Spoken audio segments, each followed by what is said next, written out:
Operation Sindoor. இது ஒரு பதிலடி இல்ல, இது ஒரு மெசேஜ். மே 7, 2025 நேத்து அதிகாலையில இந்தியா POKல உள்ள 9 முக்கிய தீவிரவாத முகாம்களை குறிவச்சு ஆபரேஷன் சிந்தூர் என்னும் தாக்குதலை நடத்தியிருக்காங்க. இது பஹல்காம்ல நடந்த தீவிரவாத தாக்குதலுக்கு பதிலடி.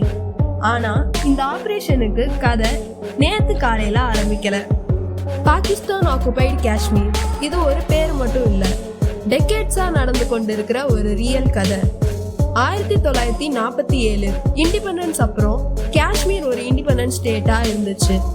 அப்ப Pakistan backed tribal forces attack பண்ணதுனால லாஸ்ட் ரெசார்ட்டா காஷ்மீர் மகாராஜா இந்தியா கூட சேர்ந்துட்டாரு. வார் ஸ்டார்ட் ஆச்சு. அந்த வார்ல பாகிஸ்தான் கொஞ்சம் ஏரியா ஆக்குபை பண்ணிடுச்சு. அதை தான் இன்னைக்கு பாகிஸ்தான் ஆக்குபைடு காஷ்மீர், அதாவது POKன்னு சொல்றோம். 1948 இந்த இஷ்யூ UN கிட்ட போச்சு. அங்க இருக்கிற மக்கள் யாரோட சேரணும்னு பொதுமக்கள் வாக்களிப்பு நடத்தணும்னு சொன்னாங்க. ஆனா அது நடக்கல. ஆனா பாகிஸ்தான் இன்னும் இல்லீகலா ஆக்குபை பண்ணியிருக்காங்க.